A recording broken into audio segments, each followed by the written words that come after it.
Kemarin juga baru produksi, cuma belum selesai Mas karena COVID. Maksudnya saya kena COVID, jadi tertunda. Udah siap beberapa lagu gitu, udah siap jadi album, tinggal produksi sama video klip, tinggal daftarkan. Ya udah, sistemnya simple sebetulnya. Pandemi ini selain karena kamu ya kemarin kena musibah COVID gitu ya, dampak lainnya apa di produksi kamar studio atau Apa ya? di event-event yang biasa kamu ikuti? Kan kamu aktif juga di event-event. Oh, kalau event terus terkait hobi, terkait seni gitu, sebetulnya aku tuh tak buat senang-senang gitu Bang. Buat senang-senang, jadi ada atau nggak ada tuh aku tetap nerimo di situ. Nggak merasa kehilangan. Maksudnya kan ada memang seniman yang tergantung penghasilan dari musik, dari pentas. Nah, kalau saya kan nggak, saya kan murni senang-senang. Jadi ketika pandemi maupun nggak pandemi ya sama aja. Cuma kangennya ya kangen nuansa-nuansa pentas kayak gitu, kangen aja. Cuma kalau dari segi produktivitas ya sama seperti sebelumnya, tetap jalan aja. Karena aku juga nggak yang ngoyo gitu. Dalam 30 hari gitu, biasanya kan sebulan cuma libur weekend gitu. Kalau aku ya mungkin mentok cuma 15 hari kerja, 15 hari produksi. Kayak selebihnya aku pengen mengembangkan diri di hal lain. Misal aku kan juga ikut-ikut kursus online kayak gitu. Jadi aku emang suka belajar hal baru gitu Mas. Memanfaatkan kursus-kursus yang ada di internet. Ya. Baik yang gratis maupun berbayar. Yes. Berbayar pun juga murah kalau online kan. Kalau online dibandingkan betul. Kursus offline.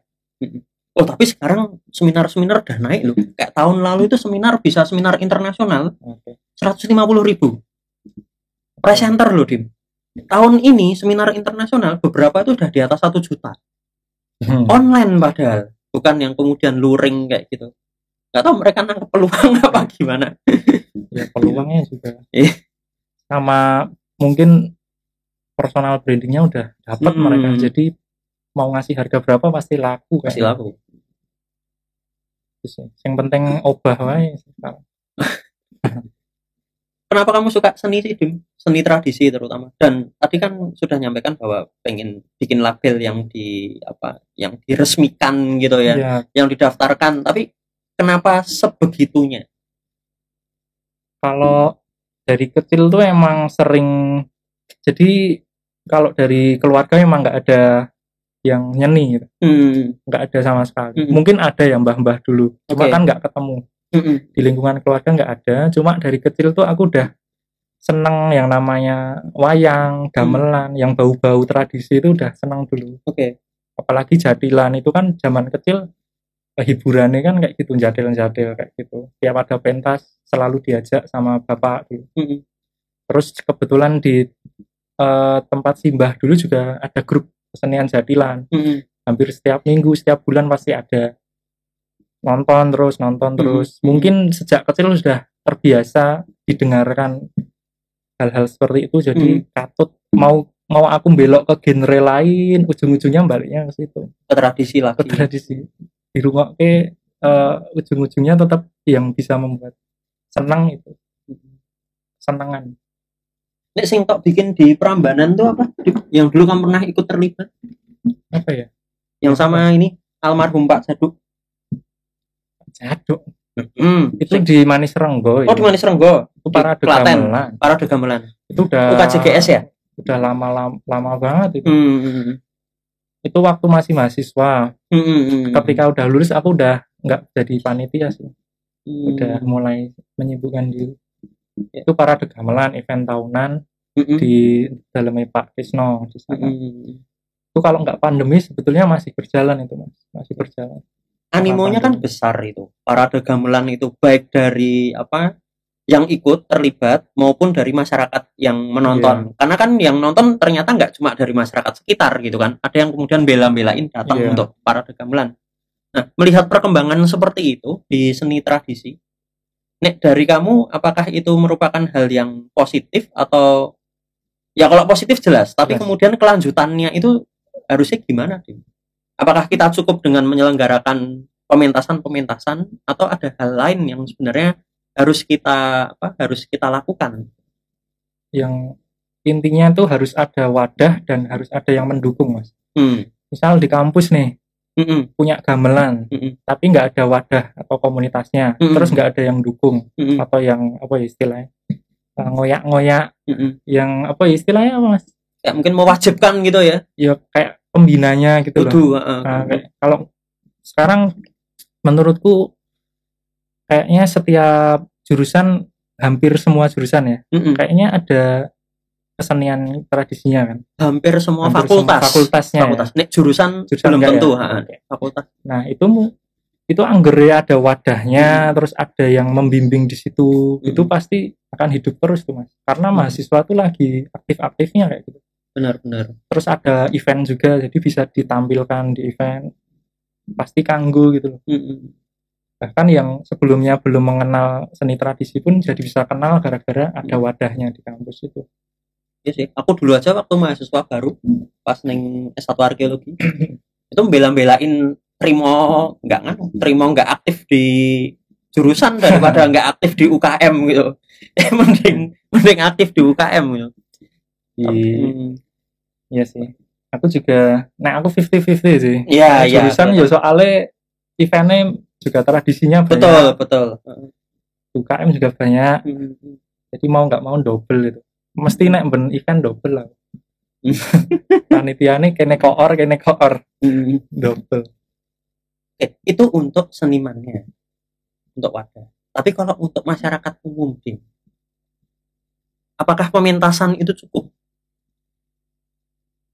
Kalau untuk hiburan sih cukup, Mas. Cuma kalau untuk membuat orang lain jadi ikut turut belajar itu belum tentu sih. Belum tentu ya. Kalau ya sebagai tontonan tuh pasti seneng lah masyarakat punya hiburan kayak gitu. Cuma kalau tujuannya untuk biar orang nguri-nguri dengan cara belajar itu, ya itu perlu apa ya? Kita nggak bisa maksa itu loh, Mas. Betul. Karena orang senang itu juga hak mereka. Kita cuma bisa berjuang kilo tontonan tradisinya dewe kayak gini. Wes seneng ora, coba pengen nyoba ora. Kan orang nek wes senenge ngeband, ngerok. Ya wes kita nggak bisa langsung ayo gamel, susah. Benar. Dan semua itu baik kok. Maksudnya tradisi itu perkembangannya juga udah pesat banget, menurutku pesat banget karena aku lihat juga antusias anak muda, komunitas-komunitas terutama Jogja ini juga luar biasa, Mas. Kayak YGF itu tiap tahun ada, meskipun pandemi kemarin sempat hadir, ada workshopnya. Pokoknya itu anak muda semua, malahan udah bergerak di situ. Kayaknya aman sih kalau menurutku ya. Dari kelingan YGF, Yogyakarta Gamelan Festival itu kan event internasional ya. Tahun 2012 itu pernah di Purna Budaya dulu, PKKH. Itu Om Jijit, ketuanya pernah ngomong, jadi di wawancara gitu, tanya kenapa kemudian anak muda sekarang pada waktu itu, tidak banyak yang cinta atau kenal sama tradisi ini. Jawabannya Om Jijit simpel banget. Ya karena yang tua-tua tidak pernah memberitahu bahwa ada loh seni tradisi dan seni tradisi itu asik gitu. Ngerti ini kemudian seni tradisi itu kuno, tua, kemudian tidak bisa diakses oleh yang usianya masih muda gitu. Tapi kemudian YGF itu ya itu menjadi sebuah wadah sih sebenarnya. Apalagi kalau sebelum pandemi kan panggungnya tersebar di mana-mana. Jadi orang lewat pun bisa tapi kelenengan kayak gitu sih. Ya kadang aku sempat temu juga sih, ada beberapa juga yang orang tua gitu ya, yang mohon maaf ketika kita main gamelan di gaya yang berbeda, dilok kayak gitu, mbok iki wae gitu. Sedangkan aku taunya gamelan, aku nggak tahu kayak Jogja, kayak Solo, kayak mana-mana gitu. Aku nggak begitu peduli yang kayak gitu. Aku intinya belajar gamelan. Cuma kadang kan kita taune itu gitu. Taune itu. Terus ngajar ke yo main-main karo kelompok itu. Terus ada yang suruh mengubah lagunya, itu juga ada. Mungkin kita harus lebih terbuka gitu loh, Mas. Ketika orang masih belajar mau main menyentuh gamelan tok meskipun lagunya apa wae, itu ya didukung. Wis komen ojo nganti uang ini minder sih. Karena mungkin aku nggak kuat, mungkin aku jadi tersinggung terus nggak mau mainin lagu itu lagi, mungkin ya. Terus, orang tua memang yes kewajiban untuk menyalurkan ke anak-anak. Oke. Ya itu menariknya di situ sih. Mungkin karena ini ya, aku nggak begitu merasa omongan yang menjijik saat itu wah gitu loh, Dim. Karena menurutku ya mungkin karena aku dari kecil tahu kayak proses kemudian ikut, karena sekolahnya di sekolah di mana seni itu adalah bagian yang wajib ketika aku TK maupun SD, padahal sekolah swasta yang bukan sekolah seni kan gitu. Tapi ya waktu di taman siswa itu seperti itu, dan itu menjadi mata pelajaran, bukan sekedar muatan lokal, tapi juga masuk ke dalam mata pelajaran. Jadi kan otomatis harus kayak ikut gitu tadi. Tapi kemudian itu tak sadari beberapa saat kemudian ketika oh ya benar juga ya, ternyata memang transfer ilmu itu menjadi hal yang sangat penting. Dilalah kemudian digitalisasi macam-macam, banyak banget, kemudian masuk bergenre-genre lagu, termasuk yang tradisi, masuk ke YouTube, masuk ke platform-platform digital lain yang kemudian baru dikenal itu tadi. Tapi seandainya digitalisasi itu tidak dilakukan, ya itu katanya bakal podo wae sih. Iya, tetap. Kalau aku pernah denger, kita tuh jangan takut untuk berinovasi.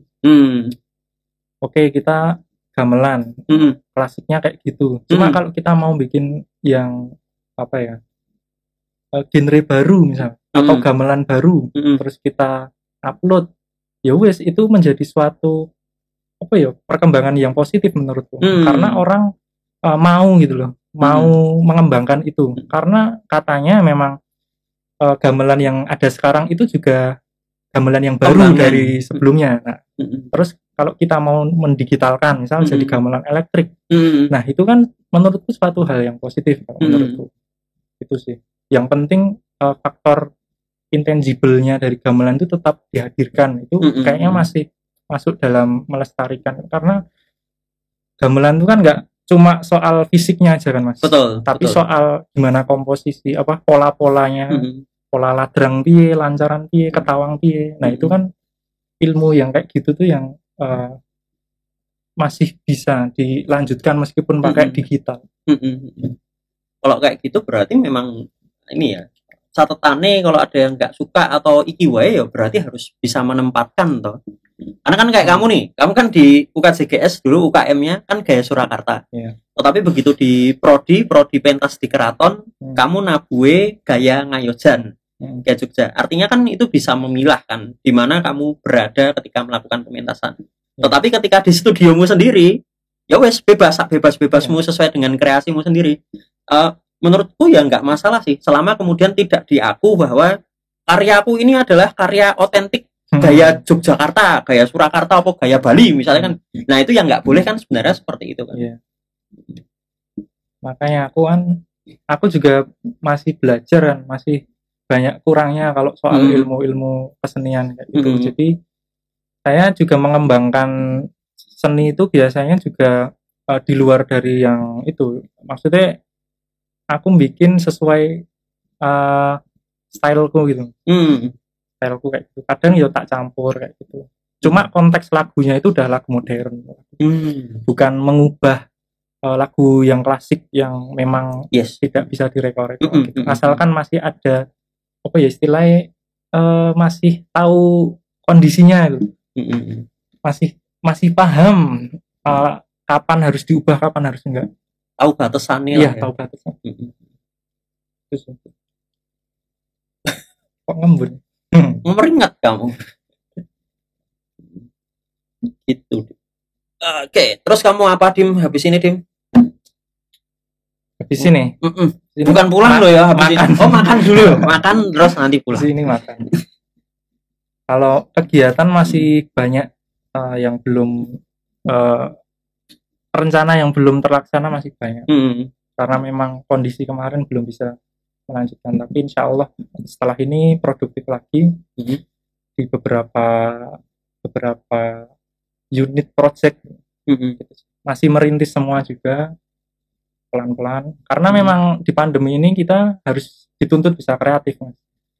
Jangan saklek aku pengen itu, nggak bisa itu, tetap harus obah dalam artian ekspansi ke hal-hal lain. Asalkan masih dalam kesukaannya kita tetap lakoni. Terus, kayak jual-jual produk digital masih berkaitan dengan musik, nah itu juga sekarang potensi banget, makanya aku lakukan. Terus juga bikin kecil-kecilan lah, Mas. Bikin usaha. Aku sebenarnya kepikiran bikin kayak gini. Ini set panel akustik. Itu masih proses workshop uji coba ini. Makanya masih usaha itu. Yes. Jasa gitu ya. Jasa. Yes. Karena kan sekarang melihat peluang kayak podcast, terus home studio kan menjamur sekali. Benar. Nah, kita memanfaatkan apa yang seharusnya ada di dalam situ, yang bisa kita jual di situ. Ya wes, salah satunya itu. Yang bisa kita garap sendiri lah, yang kita mampu.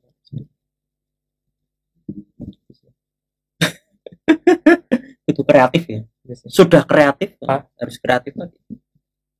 Pariwisatanya malah hilang. Nggak hilang. Iya. Pariwisatamu kemana, Dim? Selain ada kayaknya aku tour travel itu. Salah mungkin ya, aku satu-satunya atau berapa dari lulusan yang belum pernah menggunakan ijazah sama sekali. Ijazahku tuh cuma tak buka setelah wisuda. Setelah itu tak tutup, tak simpen, nggak pernah tak fotokopi, nggak pernah tak buka lagi sampai sekarang. Nggak pernah gue daftar opo gitu. Karena aku nggak pernah kepikiran pengen kerja setelah, maksudnya nggak pengen masuk ke orang, nggak pernah. Memang di keluarga memang ada perusahaan sendiri di tour travel itu. Cuma nggak sepenuhnya aku minat di situ. Kan bidangnya outbound, Mas. Outbound, soft skill dan sebagainya itu. Nah, aku bisanya bantu di situ sebagai bagian digital marketingnya, bagian sosmed spesialis kayak gitu, website dan sebagainya. Nah, tapi aku nggak mau ngelamar di tempat lain juga. Aku ingin apa ya, kan aku waktu lulus dari D4 itu malah ngambil project, awalnya ambil kursus dulu, kursus audio, kursus bikin musik audio. Nah setelah itu dapat project yang keliling Indonesia itu, bikin iklan salah satu kopi itu. Nah dari situ baru terbuka nih, banyak ide-ide, banyak link-link baru, banyak kesempatan berkolaborasi. Pokoknya rezeki itu nggak tahu dari mana tuh. Taunya ngalir aja, kita asalkan mau gerak, mau masuk ke komunitas, mau ikut apa gitu, asalkan nggak diem aja pasti ada jalan. Merasa sendiri aku kayak nggak nyangka aja, kayak dianggapnya kan orang-orang setelah lulus harus cari kerja gitu. Nah aku mencoba melawan arus untuk aku ingin mengembangkan apa yang aku punya dulu, maksudnya tak mentok sih, aku golek komunitas sih, golek jaringan, biar aku bisa dapat ya project dari mereka buat side job, buat sampingan. Ternyata pandemi justru itu menyelamatkan, karena dari hobi malah jadi menghasilkan di situ. Jadi malah kita nggak khawatir soal pekerjaan utama, justru dari side skillnya kita malah bisa menghasilkan. Bersyukurnya di situ. Makanya kan pentingnya kuliah juga berkegiatan kan itu sebetulnya. Betul. Mengembangkan bakat, entah itu olahraga, apa, seni. Dampaknya di situ, ketika ada kejadian kayak gini, kita punya side skill yang bisa kita kembangkan. Gitu. Ini side skill. Yo. Side skill. Nah itu menurutku tanggung jawab dosen juga itu, untuk istilahnya ngasih tahu bahwa dunia setelah lulus itu tidak melulu soal harus cepat dapat kerja. Soal mengembangkan bakat, mengembangkan skill lain itu juga. Itu aku setuju sih, Dim. Cuma itu pernah jadi pertanyaan juga. Hanya sistem sosial kita, bukan sistem berkaitan dengan pemerintahan atau berkaitan dengan legal formal gitu. Tapi justru sistem sosial ini yang yang tidak tertulis ini yang seringkali malah mempengaruhi. Misalnya nih, orang tua, tonggone anake seangkatan udah kerja. Kemudian, lah itu anaknya udah kerja kok kamu belum kerja. Itu kan banyak kejadian seperti sekarang. Atau itu dulu waktu lulus langsung kerja. Lah kamu lulus ngapain gitu kan? Seringkali seperti itu sih permasalahannya itu. Meskipun ada juga orang tua yang tidak semuanya seperti itu ya. Ada yang kemudian santai, oke le, do, rapopo, silahkan cari pengalaman dulu. Tapi kan nggak banyak yang kayak gitu. Nah itu menurutku jadi masalah juga sih. Meskipun ya, dulu ketika kamu masuk UGM, itu kan ada soft skill tuh, PPSMB. Terus bahkan sekarang, ini tahun keempat kemarin udah aku ngisi soft skill PPSMB. Materinya bagus banget, Dim. Bener-bener bagus banget materinya. Tetapi ketika masuk ke dalam kehidupan dalam tanda kutip nyata itu bisa digunakan, tapi bisa juga digunakan ning harus melawan arus. Harus melawan sistem sosial yang ada di sekitarnya untuk dia punya idealisme seperti itu. Nah yang kayak kamu kan kalau nggak didukung keluargamu juga kacau. Ya kan? Ini keluarganya dukung, tapi kan jauh lebih banyak mungkin yang apa ya kayak membandingkan gitu dengan orang lain. Ya ragu. Ya alhamdulillah orang tua tuh nggak pernah protes Mas, karena mungkin itu ya pendidikannya dari orang tua aku yang aku dapat tuh sebetulnya mereka tuh nggak nuntut aku biar bisa jadi orang biar jadi pejabat, jadi apapun yang bergengsi kayak gitu, nggak mau sebetulnya. Kalau almarhum ibuku malah pengennya tuh punya anak cucu keturunan yang dekat dengan agama, yang kayak gitu-gitu, yang intinya soleha, ahli Quran kayak gitu. Makanya aku pribadi tuh nggak begitu mentingin ngejar harta kayak gitu. Makanya aku tuh anehnya aku nggak pernah cari kerjaan, nggak pernah money oriented. Sekarang Mas Cherry minta tolong aku bikin musik, nggak pernah sekalipun tak mintain apa ya budget gitu kan. Malah aku sing rapi nak. Yo mau ngirim nggak apa-apa. Iya loh. Enggak. Oke gitu sih. Mungkin karena semakin kayak gitu tak jauhi malah semakin datang loh. Mungkin ya karena rezeki orang beda-beda. Kalau nggak dikejar terus, maksudnya nggak ngoyo kayak gitu, malah didatengin. Uang datang sendiri. Cuma yang ngene-ngene iki wae mungkin rasan-rasan tonggo juga kerjane opo.